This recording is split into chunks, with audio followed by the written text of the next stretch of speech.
अस्सलाम वालेकुम जी, this is Mohammad Anas Masood from doctor वीज़ और back again with another informative video. आज के हम पाकिस्तान की दूसरी ऑटो पॉलिसी की बात करेंगे जिसका दौरानिया 2021 से 26 तक है।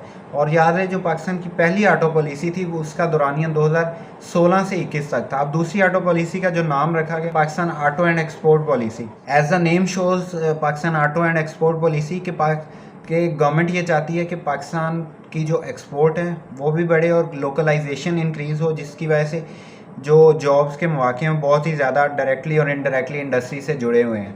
सो सबसे पहले जो इसका मेन जो थीम है इंडस्ट्री का, जिसको मार्केट में और लोगों ने बहुत ही ज़्यादा एक्सेप्ट किया और लोगों ने बहुत ही ज़्यादा सराहा। अलबत्ता ये जो पूरी ऑटो पॉलिसी है, मैं ये कहना चाहूँगा गवर्नमेंट को एक कम्प्लीमेंट है जिस तरह एक 360 डिग्री या एक कम्प्रीहेंसिवली जो पॉलिसी बनाई गई है।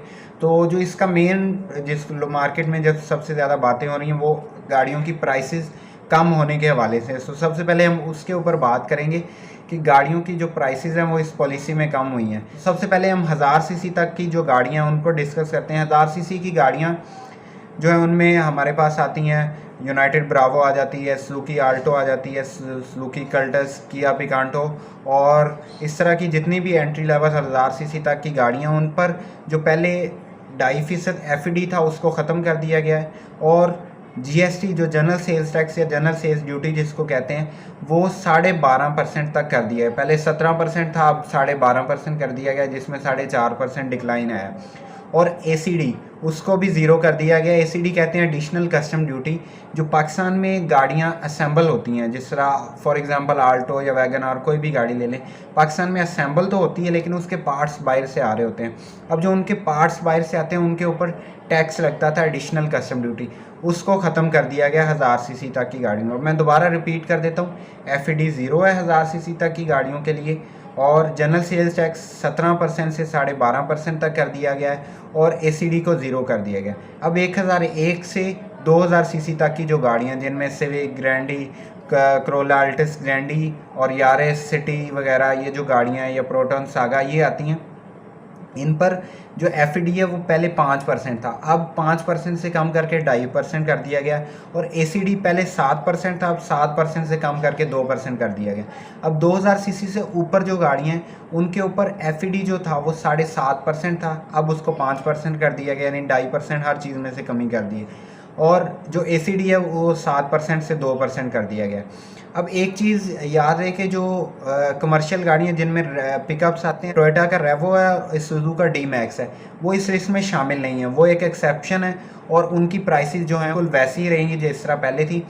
और ये है कि जो पॉलिसीज़ आती हैं उनमें कुछ चीज़ें रह जाती हैं, फिर वो डिफरेंट एसआरओज़ के ज़रिए उनको एडजस्ट कर लिया जाता है विद द टाइम। लेकिन फिल वक्त जब ये ऑटो पॉलिसी आई है, रेवो और सुजुकी डी मैक्स की प्राइस कम नहीं हुई। वो जिन लोगों ने गाड़ियाँ नहीं बुक करवाई हैं वो पूछ रहे हैं कि अब क्या हमारी गाड़ी की, हमने गाड़ी बुक करवाई है, जनवरी में करवाई, फरवरी में करवाई, हमारी गाड़ी की कीमत भी कम होगी। सो जो भी ये जो ऑटो पॉलिसी इसका इतलाक़ शुरू है 1 जुलाई से। डिफरेंट कंपनीज़ ने अपनी बुकिंग रोकी हुई थी, 1 जुलाई का वेट कर रहे थे कि पॉलिसी थोड़ी क्लियर हो जाए तो फिर हम डिलीवरीज देंगे। अब ये है कि जिन लोगों की इनवॉइस 1 जुलाई के बाद की है वो तो इस पॉलिसी पर आते हैं, उन लोगों को गाड़ियां सस्ती मिलेंगी। लेकिन जिनकी इनवॉइस 1 जुलाई से पहले की है उनको ये सहूलत मुयस्सर नहीं है। अब दूसरी चीज़ इस ऑटो पॉलिसी की मैं डिस्कस करना चाहूँगा जो कि ऑन कल्चर का ख़ात्मा है। ऑन कल्चर, उसको मैं ऑन कल्चर तो नहीं कहता, मैं उसको ऑन की लानत कहता हूँ। तो उसके ख़ात्मे के लिए गवर्नमेंट ने जो इक़दाम किया है वो ये है कि जो गाड़ी जिसके नाम पर बुक होगी उसी के नाम पर रजिस्टर होगी। फॉर एग्जांपल मैंने एक गाड़ी ली है वैगन आर, अगर मेरे नाम पर बुक हो रही है तो मेरी गाड़ी मेरे नाम पर ही रजिस्टर होगी। अब जब गाड़ी ट्रांसफ़र करनी है, मतलब मैंने गाड़ी सेल कर दी किसी न्यू ओनर को, अब जब गाड़ी से वो चाहे 2 महीने बाद हो या 4 साल बाद हो, वो जो नया बायर होगा वो इस गाड़ी के ऊपर विद होल्डिंग टैक्स पे करेगा। और मेरे ख्याल से ये टैक्स कल्चर को प्रमोट करने के लिए एक अच्छा इक़दाम है कि इसमें कोई हर्ज नहीं है कि अगर मैं गाड़ी रख रहा हूँ मैं उसका टैक्स पे कर रहा हूँ, अगर न्यू ओनर के पास जाती है वो उसका टैक्स पे करे। और इसके अलावा ऑन कल्चर को ख़त्म, और गाड़ियों की डिलीवरीज, ऑन कल्चर क्यों प्रमोट हो रहा था कि गाड़ियों की डिलीवरी, इवन के कुछ गाड़ियों की 6-6 माह तक, 8-8 माह तक डिलीवरीज जाती देखी हैं कि उनकी गाड़ियों की डिलीवरी बहुत ही ज़्यादा लेट हो गई थी। तो उसको ख़त्म करने के लिए गवर्नमेंट ने ये पाबंद किया ऑटो मैन्युफैक्चरर्स को कि 60 जब गाड़ी बुक होगी उसके 60 दिन के अंदर अंदर गाड़ी कंज्यूमर को डिलीवर होनी चाहिए। अगर बिलफर्ज गाड़ी डिलीवर नहीं होती 60 दिन के अंदर तो जो कंपनी है वो काइबोर 3+ पे करेगी कंज्यूमर को, जो कि एक किस्म का जुर्माना आप कह लें कि डिले होने की सूरत में काइबोर 3+ कंज्यूमर को पे करेगी कंपनी। ये काइबोर 2+ पहले भी था, क्वेश्चन होगा ये तो पहले भी था, लेकिन ये पहले मैंडेटरी नहीं था, गवर्नमेंट की एक जस्ट एज अ सजेशन कह लें कि मैन्युफैक्चरर्स को थी, लेकिन मैंडेटरी नहीं था। लेकिन इस ऑटो पॉलिसी में क्लियरली इसको मैंडेटरी करार दिया गया है कि जो गाड़ी 60 दिन के अंदर डिलीवर नहीं करेगा तो उसको +3% काइबोर कस्टमर को पे करना पड़ेगा। इस आपको काइबोर 3+ उसी सूरत में मिलेगा 60 दिन का। 60 दिन से अगर गाड़ी डिले होती है, अगर आपने गाड़ी की फुल पेमेंट कर दी है, अगर पार्शियल पेमेंट आप करते हैं तो फिर आप इसके अहल नहीं हैं। अब हम बात करते हैं इलेक्ट्रिक पॉलिसी, इलेक्ट्रिक व्हीकल्स की। ये जब ये गवर्नमेंट आई थी उस वक्त भी, और इस गवर्नमेंट का इनफैक्ट जो बेसिक फोकस रहा है वो इलेक्ट्रिक पॉलिसी गो ग्रीन की तरफ रहा है। तो इलेक्ट्रिक व्हीकल्स को इन्होंने काफ़ी ज़्यादा मराहत दी हैं और वी शुड अप्रिशिएट इट। और इलेक्ट्रिक में दो चीज़ें आती हैं, एक CBU और CKD।